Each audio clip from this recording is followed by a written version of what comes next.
What's up, guys? I actually expected the camera to be the other way. Alright, let's get us some Mace education on. Alright, if I stand right in front of that bush, right about there, you guys should be able to see me. 1 second.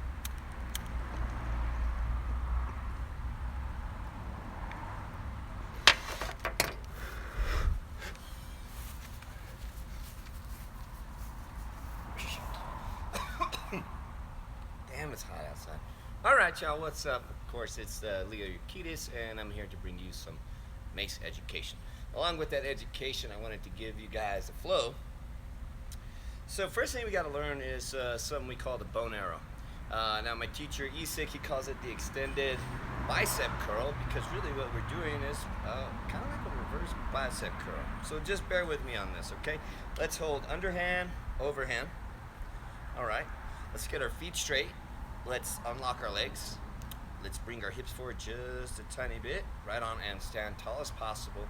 Tuck your ribs in, meaning bring your ribs down. Now when you bring your ribs down, you're gonna want to bring your chin down. Don't do it. Try and stay as tall as you can. Alright, we're gonna go into a position called cross-body top.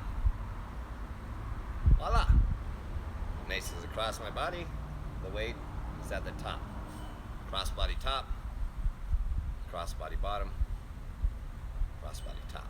Okay, now from cross-body top, what we want to do is we want to grip the shit out of the top of the mace. Grip it tight. Now with my bottom hand, I'm going to drive my weighted hand straight out. So think about this. I'm not really holding my left hand up. I'm really just relying on my grip.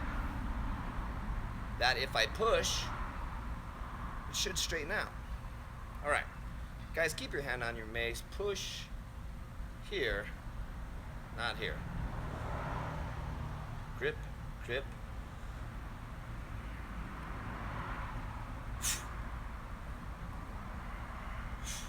Now I want you to think of it like this. You have 100% of your strength. I'm going to use 70% of it on my pushing side and 30% on my weighted side. Well, use less strength on the weighted side. Okay, like I said, bear with me. My top hand is going to resist my bottom hand. But since it's only 30% and I've got, say, 70% in this top hand, I should extend my bicep. Now on the reverse side, on the way back, I switch. Right on. So maybe you look at your mace work like your bow and arrows, and it's not as straight as you want it to be. This should help fix all that problem. Also, timing. If I'm extending and say there's a beat on, and I want to hit that beat at a certain time, all I need to do is release the pressure and fully extend.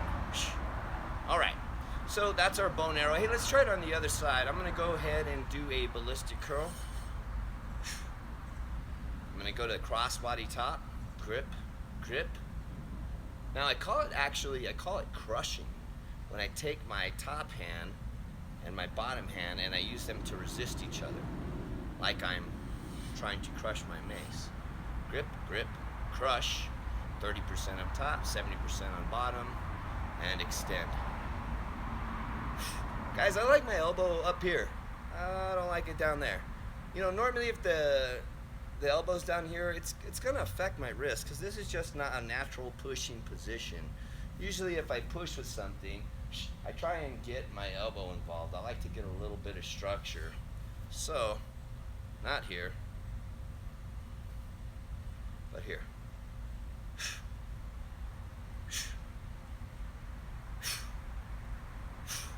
Now guys, you can switch from bow and arrow to bow and arrow using the praying hand method. Praying hands. So The reason why this is important, both of my palms are on my mace, which allows me to stay in contact with my mace. The praying hand position is just a basic transition from move to move. Really, I could stop in this praying hand position and decide where I want to take my mace.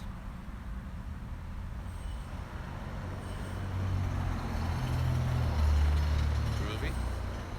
Alright, so I'm sure you've seen the switch from here. I'm going to go from that vertical front praying hand position to crossbody top, extended bicep curl, or bow and arrow. Bring it back in, slide up. Now, why didn't I just call it the bow and arrow if that's like the way I prefer to say it? Well, because extended bicep curl really gives you an idea of extending at the same time curling. Yin and yang, push and pull. All right, so now that we have our bow and arrow going, I'm going to use my bottom hand. I'm going to drive and pivot the weight underneath into my shield position.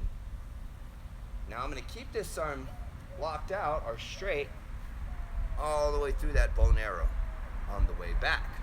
So bow and arrow, shield, arrow. Okay. Arrow.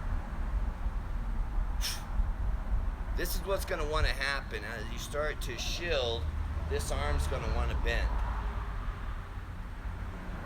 If I keep pushing my weightless hand into my weighted hand, it makes the transition smooth. And if the transition's smooth, I can advance, like taking a lunge.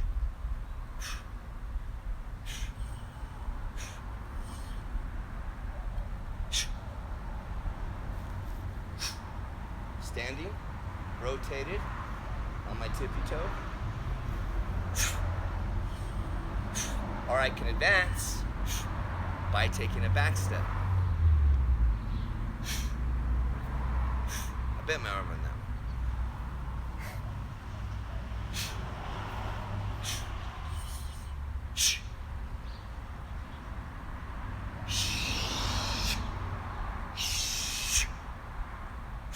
Okay, that's a basic flow. That's a basic bow and arrow or extended bicep curl. So what we taught you was the movement of the mace, and then we added a little movement with our body, be it the back step. Keep in mind, as you learn a mace mechanic, you can always add some fluidity by moving your body.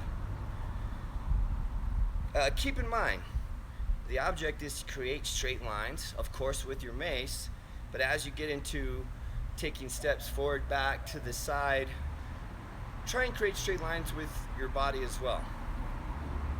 For instance, I'm going to do my bow and arrow. I'm going to do a cross back step. I'm going to go into my shield again. Back into my arrow. Switch, arrow. Shield. Arrow. Arrow, shield, arrow, shield.